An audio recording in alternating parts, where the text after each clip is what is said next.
यदि वास्तव में आप अपने दिल से इंग्लिश को लिखना और साथ में इंग्लिश को पढ़ना और इंग्लिश को बोलना सीखना चाहते हैं तो ये वीडियो आपके लिए ही है।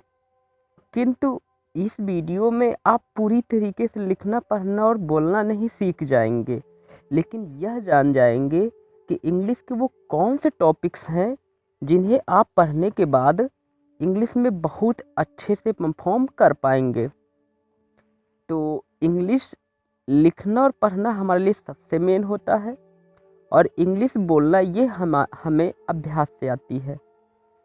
तो इंग्लिश में सबसे महत्वपूर्ण यही होता है कि हम अपनी जो भाषा है, जो हम बोलते हैं, जो भी हमारी भाषा है, उस भाषा का हम ट्रांसलेशन इंग्लिश में कर लें। यही हमारा मेन मोटिव होता है। और याद रखना, जो ये ट्रांसलेशन है, इन ट्रांसलेशन को आपको सीखने के लिए लगभग 2 से 1 साल का समय लग सकता है। 2 महीने से 1 साल का समय आपको लग सकता है। डिपेंड आप पर करता है आप कितने जीनियस हैं। तो यहाँ पर ट्रांसलेशन भी करना कोई इतनी आसान बात नहीं है। हमें ट्रांसलेशन आने के लिए इंग्लिश में कुछ बेसिकली चीज़ें पता होनी चाहिए। जैसे पहली चीज़ कि हमारी वोकैबुलरी काफ़ी स्ट्रॉन्ग होनी चाहिए। अब वोकैबुलरी यदि स्ट्रॉन्ग नहीं होगी आपकी, तो आप ट्रांसलेशन में मीनिंग जो भी आएंगे हिंदी में, उनको इंग्लिश में कैसे लिखेंगे। उसके बाद आपको ग्रामर रूल्स भी आने चाहिए कि कहाँ पर क्या यूज होता है। और साथ में इंग्लिश के कुछ आपको बेसिक्स भी पते होने चाहिए। तो यहाँ पर सबसे ज़्यादा महत्वपूर्ण कुछ है तो वोकैबुलरी और ग्रामर। यदि आपको वोकैबुलरी और ग्रामर अच्छे से आती है तो आप इंग्लिश को सीख जाएंगे। तो इंग्लिश में टोटल जितने भी टॉपिक्स हैं, उन टोटल टॉपिक्स को मैंने 5 खंड में एक प्रकार से बांटा है। अब 5 खंड में जितने भी मैंने खंड बांटे हैं, ये सभी आपके बहुत ही ज़्यादा इम्पॉर्टेंट हैं। यदि इसमें दिए हुए सभी खंडों को आप तैयार कर लें, ये जितना भी इस पेज पर ये जितना कुछ भी है, इसे तैयार करने में आपको बेसिकली मिनिमम 1 साल का समय लग सकता है। मिनिमम 1 साल का समय, अधिकतम आप कितना भी ले सकते हैं। यदि आप बहुत बुद्धिमान किस्म के विद्यार्थी हैं तो यही सभी टॉपिक्स आप 6 महीने में भी कवर कर सकते हैं। हम इस चैनल पर इन पूरे टॉपिक्स को कवर करने में लगभग 7 से 8 या 9 महीने तक लेंगे। तो सबसे पहले हम इन अपने 5 टॉपिक्स को देखते हैं कि हमारे 5 टॉपिक्स हैं कौन कौन से।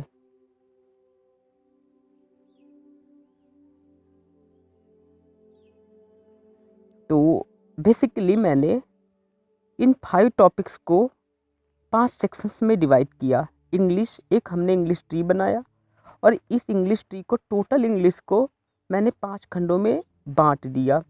पहला है कुछ बेसिक इंग्लिश, फिर ट्रांसलेशन, और फिर punctuation, part of speech and vocabulary.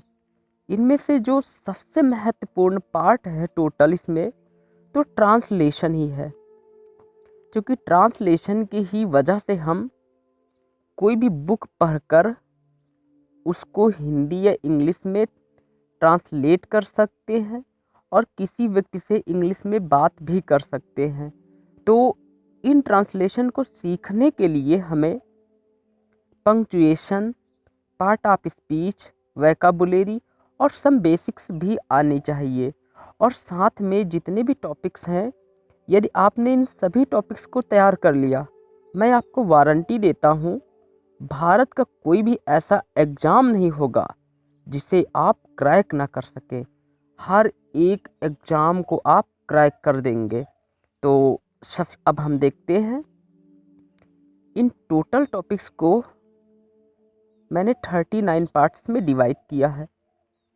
Some basics को आने वाले समय में हम बताएंगे। ट्रांसलेशन में क्या क्या हमने इंक्लूड किया। सबसे पहले हमने टेंस को इंक्लूड किया, फिर models, imperative sentence, optative sentence, exclamatory sentence, conditional sentence, simple, compound, complex and mix sentence. ये टोटल हमारे हैं 7 टॉपिक्स, 1 2 3 एंड 4 5 6 एंड 7।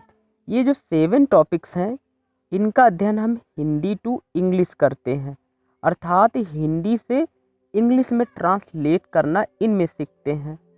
उसके बाद जब ये 7 टॉपिक्स हमारे बहुत अच्छे से स्ट्रॉन्ग हो जाते हैं तब हम प्रवेश करते हैं active and passive voice, narration, transformation, synthesis, syntax and question tag.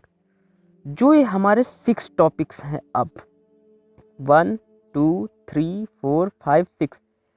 अब इन 6 टॉपिक्स को हम इंग्लिश टू इंग्लिश पढ़ते हैं, अर्थात इंग्लिश का ट्रांसलेशन या फिर यूँ कहें कि इंग्लिश को इंग्लिश में ही हम बदलते हैं और कुछ नियमों के माध्यम से।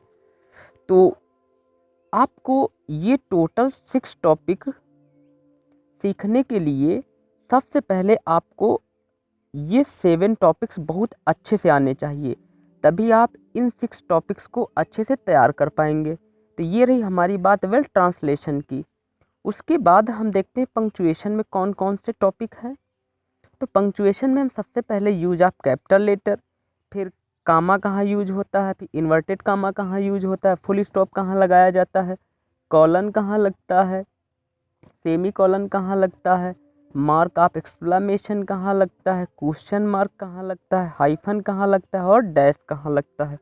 इसके विषय में देखेंगे। ये टोटल जो पंक्चुएशन में टॉपिक हैं हमारे, ये हैं हमारे 1 2 3 4 5 6 7 8 9 10 टोटल टॉपिक हैं ये 10।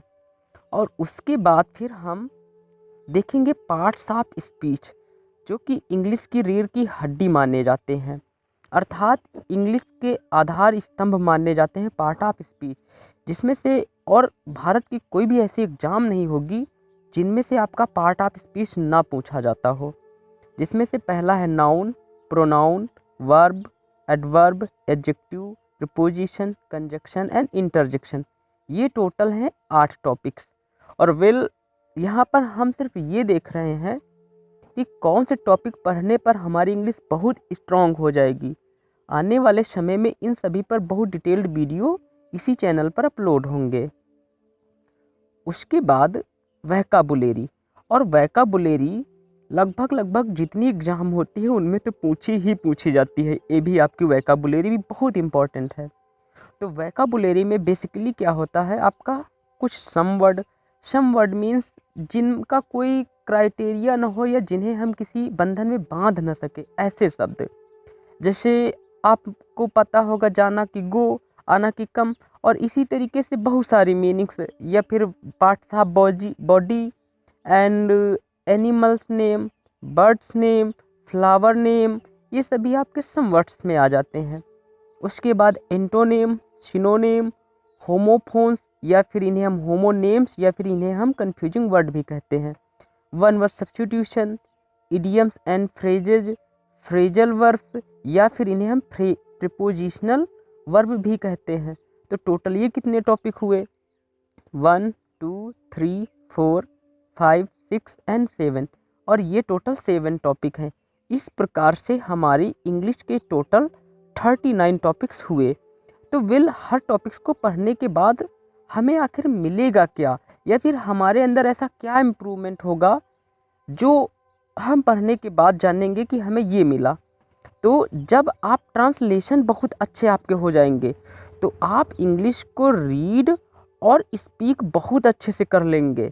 यदि आपका पंक्चुएशन सही अच्छे से हो गया तो आप इंग्लिश बहुत अच्छे से राइट कर लेंगे, अर्थात कभी भी आपके जो चिन्ह होते हैं, जो मार्क्स होते हैं इंग्लिश में, वो कभी भी गलत नहीं होंगे। और उसके बाद यदि आपके पार्ट ऑफ स्पीच बहुत अच्छे से तैयार हो गए तो जो इसका प्लेस अर्थात हर वर्ड्स में से कौन सा शब्द कहाँ आएगा ये रखना आप सीख जाएंगे। इससे ये होगा कि आपके जो ट्रांसलेशन होंगे और जो एग्ज़ाम में पूछी जाने वाली इंग्लिश कभी भी गलत नहीं होगी। और वोकैबुलरी को तैयार करने के पश्चात आपका जो वर्ड पावर है ये बहुत स्ट्रांग हो जाएगा। याद रखना, किसी भी भाषा की जान उसकी वर्ड पावर ही होती है। कोई भी भाषा अपने वर्ड पावर या अपने शब्दकोश से ही जानी जाती है। तो वेल दोस्तों, ये एक मोटा मोटा नॉलेज था कि इंग्लिश में इन टॉपिक्स को हम पढ़ ले तो हमारा बहुत बहुत अच्छा एग्ज़ाम निकलेंगे जो भी होंगे आने वाले समय में। तो आने वाले समय में हम सबसे पहले सम बेसिक्स पर कुछ वीडियो बनाएंगे, फिर ट्रांसलेशन पर, और उसी में बीच बीच में punctuation, part of speech and vocabulary पर वीडियो बनाएंगे। Thank you and so much.